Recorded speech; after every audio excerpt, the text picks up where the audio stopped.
এ পান্না করলে তোর বউ বলে পাগল। তুমি এসব কথা করছো কি জন্য? পাখি পাকা পেঁপে খায়, কাঁচা পেঁপে পাকে না। পাকে গলাও তুমি আগুনের আছে। ঈদ চলে এসেছে, ভেবেছিলাম মুক্তির অপেক্ষায় থাকা ঢাকাই সিনেমার 3 সিনেমা নিয়ে ভিডিও করব। লিস্টে ছিল শাকিব খানের রকস্টার আরিফিন শুভর মালিক আর রোহিত, কিন্তু আরিফিন শুভর মালিকের এক পোস্টার ছাড়া প্রমোশনাল কোনো কন্টেন্ট নেই। এই ভিডিওর রেকর্ডিংও শুরু করলাম মালিক ছাড়া। ঠিক তখনই বান্দা হাজির মালিকের ট্রেলার নিয়ে। তাই আজকের ভিডিওর শুরুতে থাকছে মালিক, তারপরে রোহিত, সবশেষে শাকিব খানের রকস্টার। ঈদের ছুটি শুরু, হাতেও সময় কম, যেটুকু সম্ভব হয়েছে মালিকের সেইটুকুই কাটাছেঁড়া করে নিয়ে এসেছে। আরিফিন শুভ এবং বিদ্যা সিনহা মিম অভিনীত এই ছবির মুক্তির কথা ছিল ঈদুল ফিতরে। দম ধরে রাখতে যেমন কষ্টের, একবারে ছাইরা দিতে কষ্ট। কিন্তু নির্মাতাদের দমে পেরে ওঠেনি, তাই ঠিক হয় ঈদুল আজহায় মুক্তি দিবেন মালিক। দেশি জাহাজের মাল এই ঘাটে ঢুকবো, কিছুর উপরে কন্ট্রোল আমার। ট্রেলারের ভিজুয়াল আর টোন দেখে যা বুঝলাম, এটা সেই পুরনো আন্ডারওয়ার্ল্ড গ্যাংস্টার থ্রিলার হতে যাচ্ছে, যেখানে ক্ষমতার লোভ, রক্তের খেলা আর টিকে থাকার লড়াই। মানুষের সম্মানে কেউ হাত দিলে আম্মাজি কি করতো? গলা কাইটা ফালাইতো ভাই। সাথে একজন জেদি মানুষের মায়ের সম্মান ও অধিকার আদায়ের লড়াইয়ে নামতে নামতে একসময় অপরাধ জগতের মালিক হওয়ার গল্প। ভালো মানুষ বেশি দিন বাঁচে না। সাইফ চন্দন পরিচালিত এই সিনেমায় আরিফিন শুভ, বিদ্যা সিনহা মিমের সাথে থাকছেন মিশা সওদাগরও। ট্রেলারে অ্যাকশন দৃশ্যের ইফেক্টস বেশ ভালো, কালার গ্রেডিং আর সিনেমাটোগ্রাফি অলমোস্ট ভালোই ছিল। শুভ মিমের ডেডিকেশন আর পারফরমেন্স অসাধারণ। তবে বিজিএম অনেক জায়গাতেই বেশ খারাপভাবে কানে লেগেছে। সেই পুরনো স্টাইলে introducing, solo dialogue delivery, overall ট্রেইলারই বেশ স্লো মনে হয়েছে। মনে হয়েছে জোর করে দেখাতে চাচ্ছে তারা কি বানিয়েছে। সাইড ক্যারেক্টারগুলো ঠিকঠাক জমাতে পারেনি, আর আবার সেই মেশিন গান। কেন রে ভাই, সবাইকে একই ট্রেন্ড ফলো করতে হবে? একটা অস্ত্র লাগবে।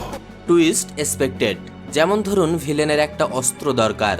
আমার কাছে বেশ স্ট্রংলি মনে হয়েছে সেই অস্ত্র মিমি হবে। আমি সত্যি তোমাকে ভালোবাসি। ভালোবাসার ময়দানে আর দেখা হইব না, যুদ্ধের ময়দানেই দেখা হোক। আর এখানে এটা কি বললো, আদেও মিলছে? খোলা জলে তাড়াহুড়া করে মাছ শিকার করতে নেই, এটা একটা বড় হাঙ্গর। এটা শুনে আমার একটাই কথা মাথায় আসলো, তাড়াহুড়ো করে ট্রেলার ছাড়তে নেই, এটা ঈদ। ব্যক্তিগতভাবে আরিফিন শুভকে আমিও অনেক পছন্দ করি, কিন্তু মালিকের ট্রেলার আমার কাছে ঠিক জমেনি। ট্রেলার না জমলেও সিনেমা হলে মালিক জমাতেও পারে। শুভকামনা। কি ভাবছিলি মইরা গেছি? মরি না। এখন আসি রইদে। সাধু ভাই, একটা কথা শুনো, এমন একটা ফল আছে পৃথিবীতে যা জালিতে হয় না, ডাকরিত হয় না, পাকলে আর কেউ খায় না। প্রমোশনে রোহিত বাকি সবার থেকে ঢের এগিয়ে। অন্যরা যেখানে এখনো ঠিকঠাক টিজার রিলিজ করতে পারেননি, সেখানে রোহিতের ট্রেইলার এসেছে আরও 5 মাসের বেশি আগে। তাই নাকি? চট্টগ্রামের আঞ্চলিক ভাষায় রোহিত শব্দের অর্থ রোদ। রোহিতের পরিচালক মেজবাউর রহমান সুমন, এই ব্যক্তিই কিন্তু হাওয়া নির্মাণ করেছিলেন।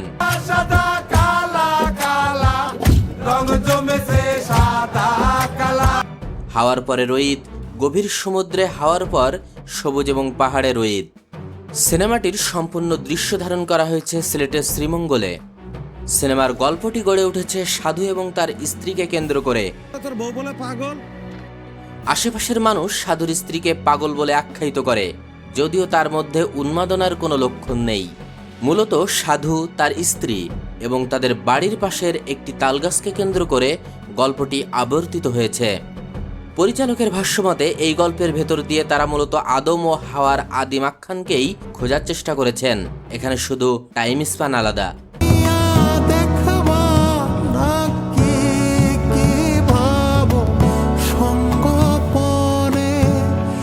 সমালোচকেরা এই গল্পকে গ্রিক পুরাণের বিখ্যাত সিসিপিয়ান লুপ আখ্যা দিয়েছেন, যার মানে অনন্তকাল ধরে একই কষ্টের পুনরাবৃত্তি।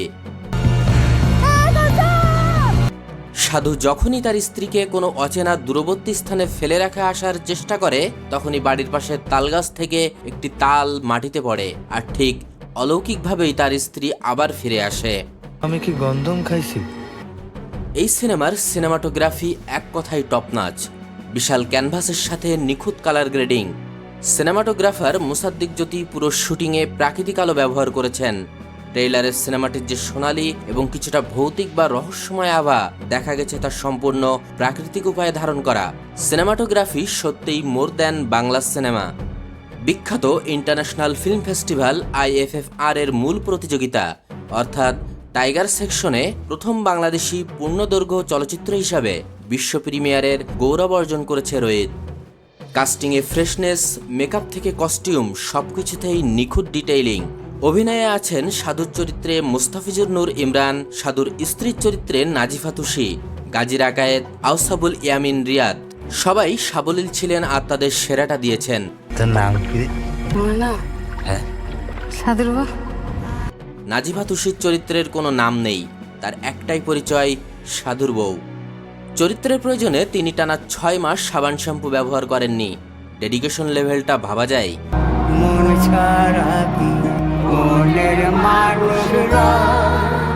সিনেমার গানগুলো অলরেডি প্লে লিস্টে ঢোকার মতো।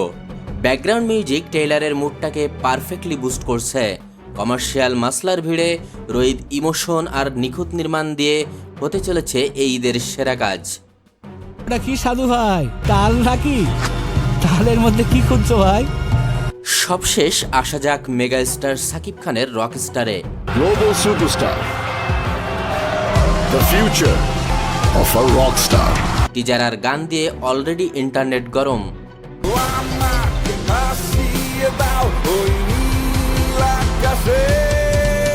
নাম শুনেই বুঝতে পারছেন শাকিব খানকে একদম ভিন্ন লুকে রকস্টার ড্রেস আপ, বড় চুল, হাতে গিটার, বডি ট্যাটু, মোটা চেইন, সানগ্লাস এবং ভিন্নধর্মী হেয়ার স্টাইলে দেখা গেছে। এই সিনেমায় শাকিব খানকে একজন রক মিউজিশিয়ানের চরিত্রে দেখা যাবে। গল্পটা মিউজিশিয়ানের উত্থান পতন, তার প্রেম এবং ইগল লড়াই নিয়ে। গল্পে একজন বড় তারকার জীবনের উন্মাদনা, ফ্যানবেজ এবং এর পিছনের মানসিক ও আবেগঘন টানাপোড়ন ফুটিয়ে তোলা হয়েছে।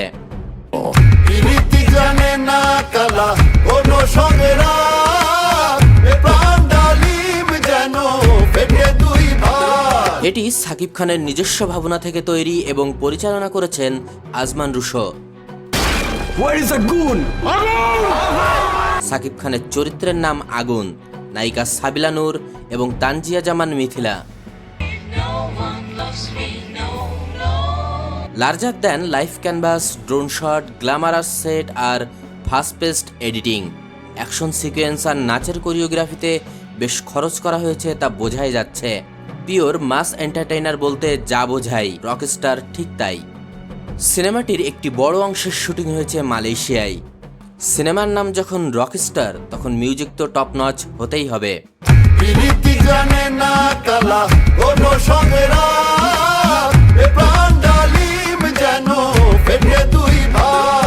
পান্থ কানাইয়ের গাওয়া প্রীতি গানটি আমার কাছে অসাধারণ লেগেছে। কিছুক্ষণের জন্য মনে করিয়ে দিয়েছিল আয়নাবাজি সিনেমার চিরকুট ব্যান্ডের পাপ জমাই গানটির কথা। এছাড়া আমাকে ভাসিয়ে দাও আর ভেবেছো কি তুমি গান দুটি অসাধারণ লেগেছে।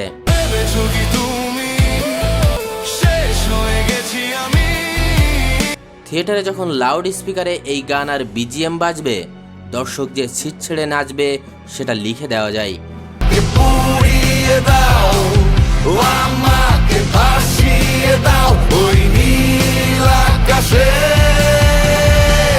সবকিছু ঠিকঠাক থাকলে গতানুগতিক ধারার বাইরে শাকিব খানের রকস্টার হতে পারে শাকিব খানের ক্যারিয়ারের সেরা সিনেমা। ভিডিও ভালো লাগলে লাইক দিন। যে কোনো মতামত, পরামর্শ জানাতে পারেন কমেন্ট বক্সে। সবাইকে ঈদের শুভেচ্ছা। ভালো কাটুক সবার ঈদ। ঈদ হোক সহমর্মিতার, সৌহার্দ্যের। This is the Critics Bangla. See you in the next video. তুমি কাঁটা রয়াবে।